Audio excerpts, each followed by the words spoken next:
এক শহরে অনু নামের একজন মেয়ে থাকত।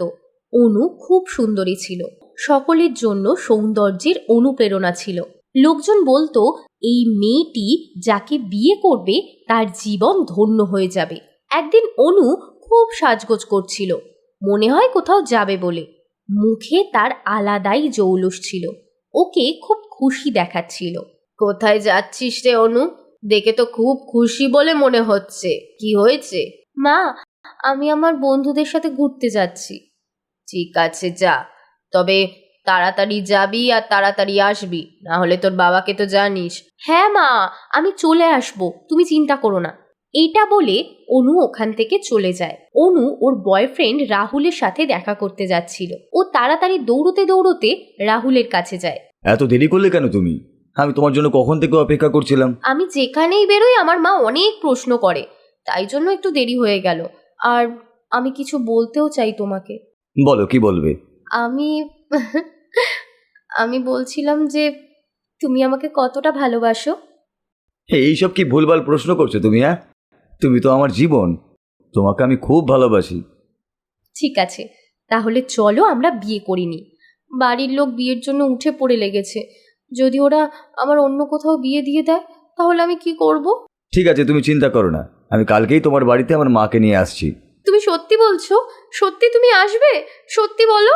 হ্যাঁ হ্যাঁ, আমি আসবো বলছি তো, এখন তুমি যাও। এটা শুনে অনু খুব খুশি হয়ে যায় আর বাড়ি চলে যায়। ও সারা রাত ধরে বিছানায় শুধু এপাশ ওপাশ করতে থাকে, ওর ঘুমই আসছিল না। সকাল হতেই ও রেডি হতে শুরু করে আর রাহুলের জন্য অপেক্ষা করতে থাকে। মা, আজকে তোমার সাথে দেখা করতে কিছুজন আসবে, প্লিজ মা, তুমি আমার এই আশাটা কিন্তু পূর্ণ করো। কিসের আশা? তুই কি বলছিস? আমি তো কিছু বুঝতেই পারছি না। তুমি একটু পরেই সেটা জানতে পারবে। এমন সময় কেউ ওকে জোরে চিৎকার করে ডাকে। অনু, এই দেখো আমরা চলে এসেছি আমার মাকে নিয়ে, তুমি কোথায়? সবাই ভয় পেয়ে যায়। অনুর বাবা দৌড়তে দৌড়তে দরজার কাছে আসে। কি হয়েছে? তুমি কে? আর আমার মেয়ের নাম ধরে ডাকছো কেন? যাও এখান থেকে। আমি অকারণেও নাম নিচ্ছি না, আমরা দুজন দুজনকে খুবই ভালোবাসি আর বিয়েও করতে চাই। আমার মেয়ে বিয়ে করবে, তা আবার তোমাকে? সকাল সকাল কি তুমি গাঁজা খেয়ে এসেছো নাকি? হ্যাঁ, আমার মেয়ে এরকম করতেই পারে না। কাকু, আপনি একবার অনুকে ডেকে দিন, তারপর আমি চলে যাব। ঠিক আছে, তুমি দাঁড়াও। অনু, আরে এই অনু, কোথায়? তাড়াতাড়ি আয় তো এদিকে। বাবার ডাক শুনে অনু ওখানে চলে আসে। অনু জানতো যে এখন তার সাথে কি হতে চলেছে। কোনো মতে সাহস করে অনু জবাব দেয়, হ্যাঁ বাবা। তুই কি এই ছেলেটাকে জানিস? ও বলছে তোরা নাকি বিয়ে করবি ঠিক করেছিস, এটা কি সত্যি? হ্যাঁ বাবা, আমরা দুজন দুজনকে ছাড়া বাঁচতে পারবো না। ওকে ছাড়া আমি কাউকে বিয়ে করতে পারবো না। আমি শুধু ওকেই বিয়ে করতে চাই বাবা। কি? তুই কি বললি? তোর ভয় লাগলো না এটা করতে? বাইরে গিয়ে তুই এসব করিস? বাবা, বাবা আমি। কেন বকা দিচ্ছ মেয়েটাকে? ছেলেটাকে দেখে তো ভালোই মনে হচ্ছে, বিয়েটা দিয়ে দি, আমার মেয়ে সুখী হবে দেখো। অনেকক্ষণ ধরে বোঝানোর পর যখন সবাই বিয়ে করানোর কথা বলে তখন অনুর বাবা রাজি হয়ে যায় আর আনন্দের সাথে অনুর বিয়ে দেওয়ার সিদ্ধান্ত নেয়। রাহুল খুব আনন্দের সাথে অনুকে বিয়ে করে নিয়ে যেতে আসে। অনুর মা ও বাবা ওকে খুশি মনে বিদায় দেয়। আজকে আমি খুব খুশি, অবশেষে আমরা দুজন এক হতে পেরেছি।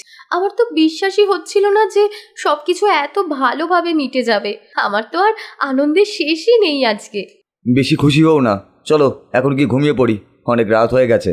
দুজন নিশ্চিন্তে ঘুমিয়ে পড়ে। সকাল হতেই রাহুলের মা চিৎকার করতে শুরু করে, এই যে মহারানী, এটা কি তোমার বাবার বাড়ি নাকি যে সকাল 8টা পর্যন্ত ঘুমিয়ে রয়েছো? কাজ কে করবে শুনি? অনু ভয় পেয়ে যায় আর সঙ্গে সঙ্গে উঠে পড়ে। রাহুলের মা অনুর সামনে মুখ বেঁকিয়ে দাঁড়িয়ে থাকে। মা, এরকম বলবেন না, আমি সব কাজ করে দেব। দেখবো তুমি কত কাজ করো। গিয়ে ঘর ঝাড় দাও, বাসন মাজো আর রান্না করো। অনু একবার রাহুলের দিকে তাকিয়ে কাজ করতে চলে যায়। এদিকে ওর শাশুড়ি ব্যাঘাত ঘটাতে থাকে। বাসন ধোয়া হয়ে গেলে সেটা আবার নোংরা করে দেয়, ঘরে আবর্জনা ছড়িয়ে দেয়। অনুকে খুব বিরক্ত করতে থাকে। অনু ক্লান্ত হয়ে সব কাজ শেষ করে যখন ঘরে যায় তখন দেখে রাহুল কারোর সাথে ফোনে কথা বলছে। কার সাথে কথা বলছিলে তুমি? কেউ না, অফিস থেকে ফোন এসেছিল। আচ্ছা, আমাকে দেখে কি তোমার একটুও মায়া হয় না? আমি সারাদিন এত পরিশ্রম করি, আর তারপরেও তুমি আমার সাথে একটু ভালোভাবে কথা বলো না। এতে আবার পরিশ্রমের কি হলো? এইটুকু কাজ তো সবাই করে, বেশি মোমের পুতুল হয়েও না। মা যেটা বলবে সেটা চুপচাপ করো। তুমি এইভাবে কথা বলছো কেন? তুমি তো এরকম ছিলে না আগে। আমাকে বিরক্ত করো না, আমি এখন ঘুমাবো, ঘুমাতে দাও। এই রকম ভাবেই রোজ চলতে থাকে। অনু এইভাবেই রোজ কাজ করত আর এক কোণায় পড়ে থাকতো। একদিন অতিষ্ঠ হয়ে অনু রাহুলকে বলে, আমি এই বাড়িতে আর থাকতে চাই না, আমাকে এখান থেকে নিয়ে চলো। এখানে আমার কোনো সম্মান নেই, সারাদিন শুধু চাকরের মতো কাজ করতে হয় আমাকে। বেশি কথা বললে এক্ষুনি চোয়ার মেরে গাল লাল করে দেবো, চুপচাপ এখানেই থাক। অনু এটা শুনে কাঁদতে কাঁদতে ঘুমিয়ে পড়ে। পরের দিন সকালে দেখে রাহুল একটা মেয়েকে বাড়িতে নিয়ে এসেছে আর তার সাথে বসে গল্প করছে। মা, মা দেখুন, রাহুল অন্য একজনকে নিয়ে এসেছে। ঠিকই তো করেছে, তোর মতো একটা মেয়ের সাথে কে থাকবে শুনি? তোর মা বাবা তো একটা টাকাও দেয়নি, এর থেকে যদি আমার ছেলে আর একটা বিয়ে করে। রাহুল, রাহুল এসব কি করছো তুমি? তুমি এরকমটা করতে পারো কি করে? তুমি তুমি পারো না এরকম করতে আমার সাথে। আমি তোমার বউ, তুমি এসব কি করছো? আমার যেটা ইচ্ছা আমি সেটাই করব, তাতে তোমার কি? এটা শুনে অনু অজ্ঞান হয়ে পড়ে যায়। রাহুল ভয় পেয়ে যায় আর ডাক্তার ডাকে। রাহুলের মা বারণ করে বলে যে ভালোই হয়েছে ও মারা গেছে, এবার আর একটা বিয়ে করতে হবে তাকে। কিন্তু ডাক্তার এসে চেক আপ করে দেখে যে অনু গর্ভবতী। ব্যাস হয়ে গেল, এতদিন একে পুষেছিলাম, এখন এর বাচ্চাকেও পুষতে হবে। রাহুল আর ওর মা সমস্যায় পড়ে যায়, কিন্তু তবুও অনুর শাশুড়ি শোধরায় না।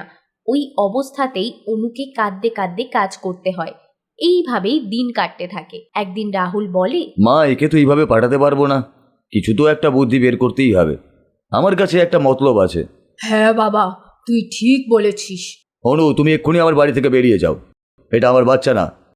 তুমি বিয়ের আগেই মুখ কালো করে এসেছো এখানে, আর এখন তুমি এই বাচ্চাকে আমার বলে গছাতে চাইছো। আমি এখন বুঝতে পেরেছি, এই জন্যই তুমি আমাকে ফাঁসিয়ে বিয়ে করেছো। এরকম বলো না রাহুল, আমি সত্যি বলছি, এই বাচ্চাটা তোমারই। আমি তো তোমার কাজের লোক হয়ে গেছি এখন, কিন্তু তাও আমি কিচ্ছু বলি না। অন্তত এই বাচ্চাটাকে নিয়ে এইসব বলো না। আরে যে বাচ্চা আমার না তাকে নিয়ে আমি করবো কি? তুমি এক্ষুনি বেরিয়ে যাও বাড়ি থেকে। অনু রাহুলের পায়ে ধরে আর পা ধরে কাঁদতে থাকে। হঠাৎ অনুর মনে হয় যে ওর পেটে খুব ব্যথা শুরু হয়েছে। সঙ্গে সঙ্গে ডাক্তার আসে আর অনুর ডেলিভারি করে। এটা তোর বাচ্চা না, এটা তুই রাখবি না। এই বাচ্চাটা তোর পথের কাঁটা, ফেলে দে একে, যা ফেলে দিয়ে আয়। হ্যাঁ মা, তুমি ঠিকই বলছো, যদি এই বাচ্চাটাকে বাঁচিয়ে রাখি তাহলে আমাকে সারা জীবন অনুকেও রাখতে হবে। রাহুল আর ওর মা দুজনে গিয়ে বাচ্চাটাকে আবর্জনায় ফেলে দিয়ে আসে আর ভাবে যে এবার ওরা মুক্ত। যখনই অনুর জ্ঞান ফেরে তখন ও বাচ্চাটাকে খুঁজতে থাকে। আমার বাচ্চা, আমার বাচ্চা কোথায় গেল? রাহুল, রাহুল তাড়াতাড়ি বলো, আমার বাচ্চা কোথায়? বলো তাড়াতাড়ি, বলো বলো বলছি আমাকে। যেখানে ওর থাকার কথা সেখানেই আছে, আবর্জনা থেকে হয়তো কেউ নিয়েও চলে গেছে। অনু ওকে একটা জোরে থাপ্পড় মারে আর বাচ্চাটাকে আনতে যায়। বাচ্চাটাকে নিয়ে ও কাঁদতে থাকে আর রাহুলের কাছে এসে বলে, তুমি আর তোমার মা কি ভেবেছিলে যে আমি আর আমার বাচ্চা মারা যাব? কিন্তু এটা কখনো হবে না, এটা তোমাদের ভুল ধারণা। তুমি আমাকে কি মুক্তি দেবে? আজকে আমি তোমাকে মুক্তি দেব, আর আমি আমার এই বাচ্চাকে নিয়ে চলে যাব, নতুন জীবন শুরু করব। এইটা বলে অনু ওর বাচ্চাটাকে নিয়ে ওখান থেকে চলে যায় আর আনন্দের সাথে ওকে একা মানুষ করতে থাকে।